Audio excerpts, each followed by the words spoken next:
Pharmacy exit exam, वही exit exam, वही exit test जिसकी चर्चाएं बहुत पहले से हो रही हैं। बहुत पहले से स्टूडेंट परेशान थे, एग्जिट एग्जाम होगा कि नहीं होगा। पीसीआई की तरफ से भी नोटिस आया था बीच में कि आप सभी लोग अपना रजिस्ट्रेशन करा सकते हैं, लेकिन जब रिन्यूअल का टाइम आएगा तब हम एग्जिट एग्जाम लेंगे। ये नहीं बोला था कि नहीं लेंगे, एग्जिट एग्जाम लेंगे। अब क्या हो रहा है, अब कुछ चीजें नया हुआ। नेशनल फार्मेसी कमीशन बिल 2026 का जो ड्राफ्ट में चेंजेस आए ना, ये एक ऐसा न्यूज था जो डिप्लोमा को तो ठीक है, bachelor of pharmacy, b pharmacy के स्टूडेंट को भी साथ ले आया कि आइए भैया आप भी आइए इस कैटेगरी में। ओके, तो एक बिल पास हुआ, नेशनल फार्मेसी अभी पास नहीं हुआ, एक ड्राफ्ट हुआ है, नेशनल फार्मेसी कमीशन बिल 2026। इसमें क्या लिखा है, क्या चीजें हैं, सब चर्चाएं करेंगे। क्या है ये टेस्ट, किसके लिए है, कौन से बैच वालों को देना होगा ये एग्जाम, ठीक है। जैसे 2022-23 के बैच हैं वो दे सकते हैं कि नहीं दे सकते हैं, और जो ऑलरेडी रजिस्टर्ड है, जैसे हम भी लोग हैं रजिस्टर्ड हैं और बहुत सारे स्टूडेंट रजिस्टर्ड हो चुके हैं स्टेट फार्मेसी काउंसिल में, क्या उनको भी देना होगा, उस पर भी चर्चाएं करेंगे। 22-23 बैच पास तो हैं, लेकिन किसी बैक लग गया था, बैक की वजह से रजिस्ट्रेशन नहीं करवा पाए, ठीक है। फिर बैक लग गया, नहीं करा पाए रजिस्ट्रेशन, अभी भी बहुत सारे लोगों का रजिस्ट्रेशन पेंडिंग है। तो क्या उनके लिए क्या है, वो अपना मतलब वो उनको एग्जिट एग्जाम देना होगा कि नहीं देना होगा, सारी चर्चाएं करने वाले हैं आज के इस लेक्चर में। तो सबसे पहले तो स्वागत है आपका उदित फार्मेसी के इस यूट्यूब चैनल पे। देखिए ये जो लेक्चर है ये बहुत इंपॉर्टेंट है, बी फार्म डी फार्म दोनों के लिए है, तो ध्यान से देखिएगा क्या क्या चीजें हैं। यहाँ हम 4 मेजर पॉइंट को डिस्कस करेंगे जो आपके मन में सबसे ज्यादा आ रहा होगा कि ये एग्जिट टेस्ट फार्मेसी क्या है, इस बिल में कौन से बैच वालों को एग्जिट टेस्ट देने के लिए लिखा हुआ है, लिखा भी है कि नहीं लिखा है, ऑलरेडी रजिस्टर्ड फार्मासिस्ट को देना होगा कि नहीं देना होगा, जो पहले से रजिस्टर्ड फार्मासिस्ट है जैसे हम लोग हैं और बाकी जो और भी स्टूडेंट्स हो गए। 2022-23 batch pass but registration pending, 2022-23 batch pass हो चुके हैं लेकिन अभी रजिस्ट्रेशन नहीं करवाए। क्यों नहीं करवाए कि बाय द वे बैक लग गया था, बैक की वजह से या हॉस्पिटल ट्रेनिंग नहीं हो पाया था, जिसकी वजह से रजिस्ट्रेशन अभी नहीं हो पाया, तो उनका क्या होगा इस बिल के अकॉर्डिंग, सब चर्चाएं करेंगे। तो आइए देखते हैं। 1 जुलाई को पीआईबी के वेबसाइट पे, प्रेस इंफॉर्मेशन ब्यूरो के वेबसाइट पे आप जाएंगे, वहां देखेंगे 1 जुलाई वहां पे मेंशन करेंगे तो एक नोटिस आया, ठीक है, एक ड्राफ्ट आया। जो क्या ड्राफ्ट था, किसकी तरफ से था, ministry of health family welfare, स्वास्थ्य एवं परिवार कल्याण मंत्रालय, ठीक है। इस ड्राफ्ट में क्या था कि अभी तक जो रजिस्ट्रेशन होता था फार्मेसी एक्ट 1948 के थ्रू, इस एक्ट को निरस्त करके एक नया बिल पास करने की मांग किया जा रहा है जो है MPC, national pharmacy commission bill 2026, ठीक है। अब जिसमें क्या चेंजेस किए जा रहे हैं इसके लिए पूरा इसमें आप देखिएगा, जब आप इसको पढ़ेंगे तो यहाँ पे एक पीडीएफ का लिंक दे रखा है, ठीक है, पीडीएफ का लिंक दे रखा है। इस लिंक को जैसे ओपन करेंगे तो बहुत सारे पूरे नए नए चेंजेस जो होने जा रहे हैं उसका पूरा पीडीएफ आ जा रहा है। ये तो आप जान ही चुके होंगे और बहुत अच्छे तरीके से देख चुके होंगे। इस पीडीएफ में ही सारी चीजें, बहुत सारी चीजें मेंशन की रखी हैं और कुछ चीजें कहा गया है कि बाद में बताया जाएगा, क्योंकि ये अभी एक प्रस्ताव मांगा गया है। ये जो ड्राफ्ट है लोगों से, जो पब्लिक है, स्टेक होल्डर है, मतलब कि आपके जो कॉलेज के प्रोफेसर सर हैं, रेगुलेटरी अफेयर्स के जो मेंबर्स हैं और जो फार्मेसी में इंटरेस्ट रखते हैं, वो अपना एक सजेशन दे, ठीक है। 31 जुलाई लास्ट डेट है। यहाँ पे इन्होंने वो भी दे रखा है अपना जो ईमेल आईडी है, यहाँ पे देखिए soahswscn-mohfw@gov.in, इस ईमेल आईडी पे अपना जो भी सजेशन है वो दे सकते हैं। अगर ड्राफ्ट में कुछ चेंजेस करना हो तो वो हम चेंज कर देंगे, ठीक है। लेकिन ये 31 जुलाई तक ही होने वाला है। 31 जुलाई के बाद सेंट्रल गवर्नमेंट के द्वारा जो भी चीजें चेंज करना होगा वो फाइनल बिल बनाया जाएगा, ठीक है। तो अभी जो ड्राफ्ट है एक खाली सुझाव टिप्पणियों के लिए कहा गया है, यहाँ पे अपना सजेशन लोग दे सकते हैं, लेकिन फिर भी ये तो मान के चलना है कि गवर्नमेंट सोच रही है कुछ चेंजेस आगे होगा, कुछ ना कुछ तो होगा ही होगा। लोगों का सुझाव तो यहाँ दिया ही रहा है, ऐसा नहीं है कि लोग सुझाव देंगे नहीं, होना ही नहीं चाहिए, गवर्नमेंट तो करेगी इस चीज को। फार्मेसी एक्ट खत्म कर रही है तो नया एक्ट ला रहा है तो कुछ ना कुछ चीजें चेंजेस होंगी, तो इसके अकॉर्डिंग जो अभी मेन पॉइंट है उसको ध्यान में रखते हुए सजेशन देना है।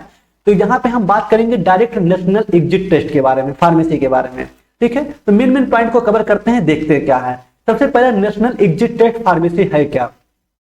अभी तक क्या था, जो अभी तक आप सुनते हुए आ रहे थे कि डिप्लोमा इन फार्मेसी के जो स्टूडेंट हैं उन्हीं को सिर्फ diploma D pharma exit exam देना होगा, ठीक है। लेकिन अब ऐसा नहीं है। नेशनल फार्मेसी कमीशन बिल के अकॉर्डिंग अगर बात करें हम, तो यह डी फार्म और बी फार्म फाइनल ईयर के लिए एक कॉमन एग्जाम होगा, ठीक है, दोनों के लिए, डिप्लोमा इन फार्मेसी और बैचलर ऑफ फार्मेसी दोनों के लिए दोनों के फाइनल ईयर के लिए, ओके, ये नहीं कि फर्स्ट ईयर वाले दे रहे हैं, फाइनल ईयर के लिए एक कॉमन एग्जाम होगा। क्योंकि एक आइडिया होगा ये जो एग्जिट टेस्ट है किसके लिए है, ये अगर आप इस टेस्ट को पास करते हैं तभी आप रजिस्ट्रेशन करा पाएंगे।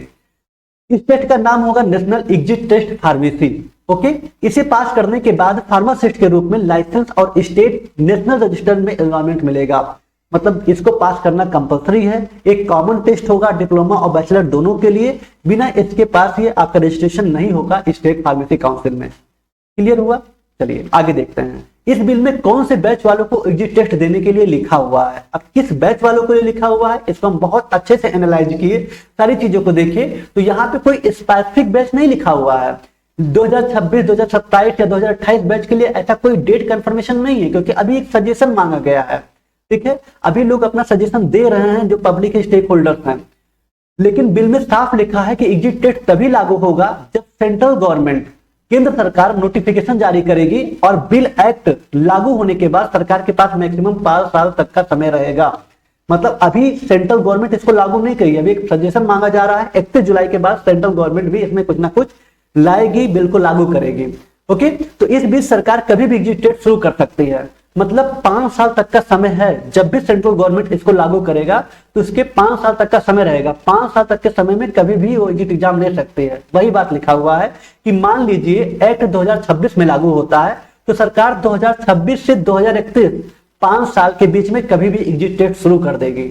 ठीक है, एग्जिट टेस्ट कभी भी शुरू कर सकती है, लेकिन कौन से साल से शुरू होगा ये तभी क्लियर होगा जब सरकार नोटिफिकेशन जारी करेगी। ध्यान रखिएगा, केंद्र सरकार, तो सेंट्रल गवर्नमेंट नोटिफिकेशन जारी करेगी। ये जब ड्राफ्ट के लिए मतलब 31 जुलाई का जो सजेशन है ये कंप्लीट हो जाएगा, उसके बाद फिर सेंट्रल गवर्नमेंट के द्वारा जब ड्राफ्ट पब्लिश किया जाएगा, नोटिफिकेशन आएगा, उनके पास 5 साल का टाइम रहेगा। 5 साल में सारी चीजें अरेंजमेंट करना, एग्जाम होगा कैसे, क्या चीजें हैं, क्या पैटर्न रहेगा।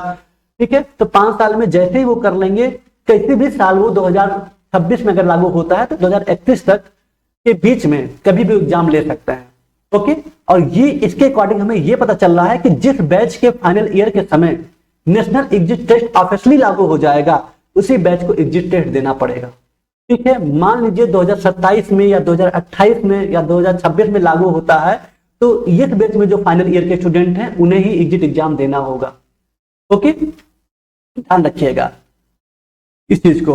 तो अगर आप ये सोच रहे हैं कि सर हमारा सर अभी जो हम बहुत पहले पास हो चुके हैं उनका क्या होगा, वो भी चर्चाएं करेंगे, लेकिन अभी तक जो क्लियर हो पा रहा है उन बैच के लिए हो पा रहा है कि अगर सेंट्रल गवर्नमेंट इसको नोटिफिकेशन को लागू करती है तो पहले उन्हीं लोगों का रजिस्ट्रेशन पर रोक लगाएगी जो फाइनल ईयर में है। तो कहेगी उनको सबसे पहले अपना एग्जिट एग्जाम देना होगा, अगर वो पास होते हैं तभी आप स्टेट फार्मेसी काउंसिल में रजिस्ट्रेशन कराइए। ओके, ऐसे में क्या होगा कि रजिस्ट्रेशन प्रोसेस भी बहुत फास्ट होगा, जल्दी होगा। ऐसा तो बहुत टाइम लग जाता है। ऑलरेडी रजिस्टर्ड फार्मासिस्ट को देना होगा कि नहीं देना होगा। जो फार्मासिस्ट पहले से फार्मेसी एक्ट 1940 के अंडर रजिस्टर्ड है, जैसे बहुत सारे स्टूडेंट हैं जो पहले पढ़ चुके थे, टीचर्स हैं जैसे हम लोग हैं तो पहले से रजिस्टर्ड हैं और एग्जिट टेस्ट शुरू होने से पहले रजिस्टर्ड हो चुके हैं, उन्हें इस ड्राफ्ट के अनुसार ऑलरेडी रजिस्टर्ड माना जाएगा। याद रखिएगा, जो फार्मासिस्ट पहले से 1948 के थ्रू रजिस्टर्ड हैं और एग्जिट टेस्ट अभी नोटिफिकेशन नहीं आया है, उससे पहले वो रजिस्टर्ड हो चुके हैं, तो उन्हें इस ड्राफ्ट के अनुसार ऑलरेडी रजिस्टर्ड माना जाएगा, मतलब उन्हें शिफ्ट कर दिया जाएगा इसमें। ओके, ध्यान रखिएगा। 2022 से बैच पार्ट है बट रजिस्ट्रेशन पेंडिंग है, उनका क्या होगा। 2022 बैच वाले जो पास हो चुके हैं लेकिन अभी स्टेट फार्मेसी काउंसिल या पीसीआई रजिस्ट्रेशन नहीं हुआ है, उनका अभी एग्जिट टेस्ट नहीं होगा, क्योंकि ये अभी यह सिर्फ ड्राफ्ट बिल है और एग्जिट टेस्ट अभी ऑफिशियली ऑपरेशनल नहीं हुआ है। ऑपरेशनल मतलब अभी कार्यरत नहीं हुआ है। ये 31 जुलाई के बाद सेंट्रल गवर्नमेंट के द्वारा ही नोटिफिकेशन निकाला जाएगा। उनके पास 5 साल का टाइम है, जैसा होगा उसके अकॉर्डिंग निकालेंगे, सिचुएशन के अकॉर्डिंग। ठीक है, मिनिस्ट्री ने इस ड्राफ्ट पर कमेंट मांगे हैं, सुझाव मांगे हैं, यानी यह अभी फाइनल लॉ नहीं है, ये तो आपको पता ही है। अगर कोई स्टूडेंट फार्मेसी एग्जिट टेस्ट लागू होने से पहले स्टेट फार्मेसी काउंसिल में अपना रजिस्ट्रेशन करा लेता है तो ड्राफ्ट के अनुसार वह न्यू सिस्टम में रजिस्टर्ड हो जाएगा। तो जितने भी ऐसे स्टूडेंट हैं जिनका बैक वगैरह लग गया था 2022, 23, 24, वो अगर अच्छे तरीके से बैक वगैरह क्लियर कर चुके हैं तो जल्दी से जल्दी अपना रजिस्ट्रेशन करा लीजिए। अगर आप रजिस्ट्रेशन करवा लेते हैं एग्जिट टेस्ट लागू होने से पहले तो आप न्यू सिस्टम में रजिस्टर्ड माने जाएंगे। ठीक है, ड्राफ्ट में प्रोटेक्शन क्लियरली उन्हीं लोगों के लिए लिखा है जो फार्मेसी एक्ट 1940 के अंडर पहले से रजिस्टर्ड हैं। अगर आप पहले से रजिस्टर्ड हैं तो ड्राफ्ट में प्रोटेक्शन के बारे में लिखा हुआ है और एग्जिट टेस्ट ऑपरेशनल होने से पहले रजिस्टर्ड हो चुके हैं। ठीक है। तो अगर 1948 के थ्रू अगर आप रजिस्टर्ड हो चुके हैं तो आपको फिर से एग्जिट टेस्ट नहीं देना होगा, आपको न्यू सिस्टम के अकॉर्डिंग रजिस्टर्ड माना जाएगा। ये चीज क्लियर है। ओके, तो परेशान बिल्कुल मत होइए जो 2023, 22, 23 बैच के या उसके बाद के बैच के हैं या पहले के बैच के हैं, पास स्टूडेंट को अभी डरने की कोई जरूरत नहीं है क्योंकि एग्जिट टेस्ट अभी लागू नहीं हुआ है। लेकिन जिनका रजिस्ट्रेशन पेंडिंग है वो जल्द से जल्द स्टेट फार्मेसी काउंसिल में अपना रजिस्ट्रेशन करा लें, क्योंकि जल्दी करवा लेंगे तभी आप न्यू सिस्टम में रजिस्टर्ड माने जाएंगे, वरना फिर आपको एग्जिट एग्जाम देना पड़ेगा भले ही आपका पुराना बैच है। ओके, तो इस बात का ध्यान रखिएगा। तो ओवरऑल पूरा कंक्लूजन आपको समझ में आ गया होगा कि किस बैच वालों को देना है, किसका नहीं देना है। ऑलरेडी आप रजिस्टर्ड हैं तो बहुत अच्छी बात है, बस कोशिश करिए जल्दी से जल्दी अपना रजिस्ट्रेशन करा लीजिए। अभी 31 जुलाई तक का एक कमिट माना गया है, तो जो पब्लिक स्टेक होल्डर्स हैं, कॉलेज के टीचर्स, प्रोफेसर्स, रेगुलेटरी अफेयर्स के मेंबर्स और भी जो फार्मेसी में इंटरेस्ट रखते हैं वो अपना सुझाव देंगे। उसके बाद फिर सेंट्रल गवर्नमेंट डिसीजन कर करके मीटिंग करके एक बिल, एक नोटिफिकेशन पास करेगा कि ये एग्जाम कब होगा, क्या पैटर्न होगा, उसके कैसे होने, सारी चीजें। ठीक है, तो यही था आपका एक छोटा सा इंफॉर्मेशन। उम्मीद करते हैं आपके डाउट क्लियर हुए होंगे अच्छे तरीके से। लेकिन हाँ, जो स्टूडेंट्स अभी इस साल डी फार्म फर्स्ट ईयर में है एडमिशन लिए हैं, बी फार्म फर्स्ट ईयर में एडमिशन लिए हैं, ठीक है, बी फार्म में या फिर एग्जिट एग्जाम देने के लिए, जाहिर सी बात है इस बार एडमिशन लिए हैं तो आप पहले से तैयार रहिए, क्या पता 2026 में ला दिया जाए या 2027 में। ठीक है, तब भी आ जा, कभी भी आ सकता है। अगर ये बिल आया है इसको बहुत ज्यादा डिले नहीं करेंगे क्योंकि एग्जिट एग्जाम बहुत पहले से बहुत डिले होता हुआ चला आया है, इसलिए ध्यान रखिएगा। फार्मेसी चीजों में बहुत सारी चेंजेस आ भी रही हैं, जैसे आप देखिए बी फार्मा का सिलेबस चेंज हो गया, बी फार्मा का सिलेबस में एआई से रिलेटेड चीजें आ गई, प्रोग्रामिंग से चीजें आ गई। हमें जहां तक लग रहा है फ्यूचर में बहुत जल्दी डिप्लोमा इन फार्मेसी का भी सिलेबस चेंज होगा। डिप्लोमा इन फार्मेसी के सिलेबस में कुछ सब्जेक्ट को हटा करके यहाँ पे programming, Python, AI, artificial intelligence इस सब को लाया जाएगा, जिससे फार्मेसी डिप्लोमा इन फार्मेसी के भी स्टूडेंट सॉफ्टवेयर वगैरह का अच्छा नॉलेज गेन कर सके। ओके, तो चेंजेस फार्मेसी में आ रहा है। अब आती है बात रोजगार की कि सर हमें इनकम कैसे मिलेगा, कैसे हमें नौकरी मिलेगी। तो बस थोड़ा सा आपको स्किल जनरेट करने की जरूरत है। जब चीजें चेंजेस आ रही हैं तब उसको आपको पकड़ना है, नए सिस्टम को पकड़ना है। ठीक है, सिर्फ गवर्नमेंट जॉब पे ही फोकस नहीं करना है। अगर टेक्नोलॉजी आगे बढ़ रही है तो आप भी इसके आगे बढ़िए। गवर्नमेंट इस बात का जरूर सोचेगा कि कैसे कैसे क्या क्या चीजें हैं। ओके, तो इस चीज का ध्यान रखिएगा। नौकरी कैसे निकालना, किस तरह से नोटिफिकेशन देना है, सेक्टर्स भी बढ़ेंगे। अभी तक क्या था, फार्मेसी एक्ट 1948 के थ्रू कभी बहुत दिन बाद वैकेंसी आ गई फार्मासिस्ट की, डिले हो रहा है, कहीं पे ऐसे इंटरव्यू के बेस पे हो जा रहा है। अब ऐसा नहीं होगा, कुछ ना कुछ चेंजेस आएगा। ओके, जहां हमें तक ऐसा लग रहा है। बाकी जो भी स्टूडेंट्स इस बार एडमिशन लिए हैं बहुत अच्छे से मन लगा के पढ़िएगा, पहले जैसा नहीं रह गया। अब थोड़ा सा चीजें लेवल थोड़ा सा बढ़ा हुआ है। ओके, चलिए, तो यही छोटा सा नोटिफिकेशन था। बाकी जो स्टूडेंट्स अच्छे तरीके से इस बार डी फार्म सेकंड ईयर में गए हुए हैं, फर्स्ट ईयर पास कर चुके हैं, सेकंड ईयर का उदित फार्मेसी पे क्रेश को फुल कोर्स आ चुका है। ठीक है, फुल कोर्स आ चुका है। 20 जुलाई से आपकी क्लासेस स्टार्ट होने जा रही हैं। इसका ऑफर प्राइस चल रहा है, आप इसको पढ़ाई परचेज कर सकते हैं। एग्जिट एग्जाम का पूरा ध्यान रखा जाएगा, अच्छे तरीके से आप यहाँ पढ़ाई कर सकते हैं। ओके, आपको एक्स्ट्रा कहीं भटकने की जरूरत नहीं है। यहाँ पर recorded class, live class, PDF notes, सारी चीजें मिल जाएंगी। अगर आप बी फार्मा से इंटरेस्टेड है, बी फार्म फर्स्ट सेमेस्टर में है, इस बार एडमिशन ले रहे हैं, तो आप कमेंट में जरूर बताइएगा। बी फार्म की भी क्लासेस जल्द ही स्टार्ट की जाएंगी, उसकी भी प्लानिंग की जाएगी।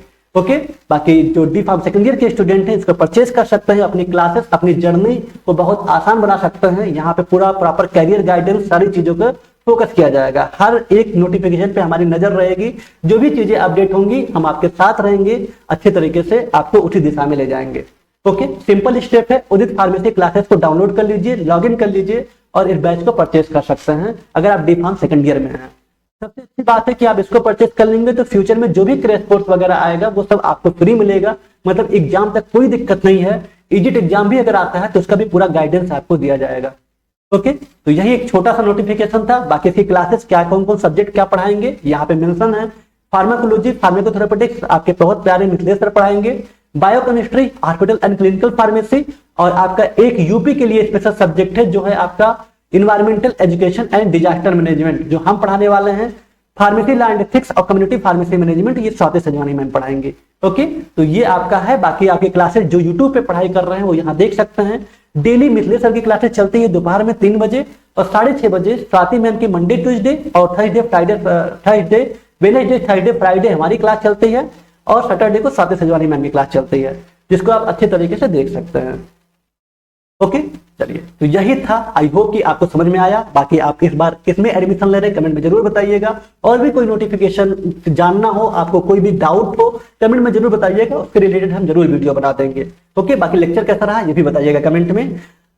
उदित फार्मासिस्ट आईडी फॉलो कर सकते हैं। पर्सनली हमसे जुड़ने के लिए aditshri.official इंस्टा आईडी, इसको भी फॉलो कर सकते हैं। ओके, चलिए thank you so much, thanks for watching. मिलते हैं नेक्स्ट क्लास में। Love you all.